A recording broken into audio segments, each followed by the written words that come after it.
Hello, this is JB and today I'll be sharing with you how to make this very soft and fluffy angel food cake, which I topped it off with blueberries and whipped cream. So the ingredients you need are very basic and I'm pretty sure you can find them very easily.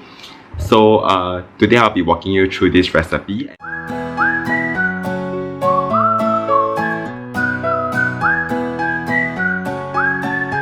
So first you will want to whip your eggs until it's foamy. Here we are just using egg whites and 8 egg whites at that. Of course, if you want you can further up the amount of egg whites. And today I'm using this egg white powder which just requires the addition of water. So this is very convenient for me, especially because sometimes I do not like to crack so many eggs, and since I bake egg white meringue based desserts very often, this is pretty affordable and pretty convenient to use. So here you want to add some cream of tartar to your egg mixture to make whipping way easier, so it helps to stabilize it. Then just continue whipping and whipping such that until you want to achieve something slightly opaque, as you can see right here. So you can see it's starting to get more opaque and darker. Then once it reaches this stage, you can add in your sugar to further help stabilize and to give you that stiff peaks that you want at the very end. So keep a close lookout because I'll be doing a zoom in here and there for you to see very carefully what you are expecting to see for stiff peaks. So you can see I'm always trying to whisk, to leave my whisk to see whether I can achieve stiff peaks. So you will want to reach until here where you can see the stiff peak clearly stay and it's ready for you to go with the batter of the cake. Then I will want to add in some vanilla here and whisk it in. So no worries, just low speed.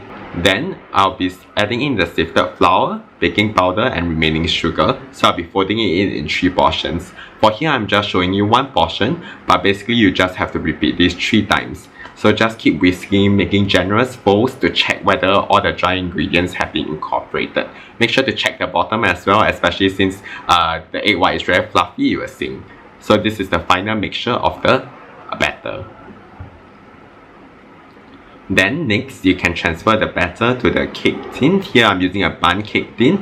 Honestly, I would recommend a tube pan for your normal chiffons instead, because for the bundt pan, it can take quite a bit of practice and effort to try to unmold it later on. As you can see, I ran into some troubles. So once you are done, you want to tap your cake a few times, as you can see here, to dislodge any excessive air bubbles. Then place in your oven to bake. So you can see when it's done, it's about golden brown. Then I will just leave it in the oven with the door open so that it can help to stabilize the structure without collapsing.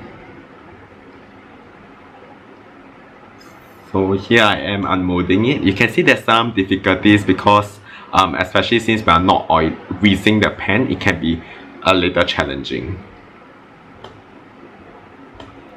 So finally, after a few attempts, I managed to unmold it, but you can see some of the brown skin has already been stuck to the pan and it's completely wasted, but I still like how soft and spongy it is.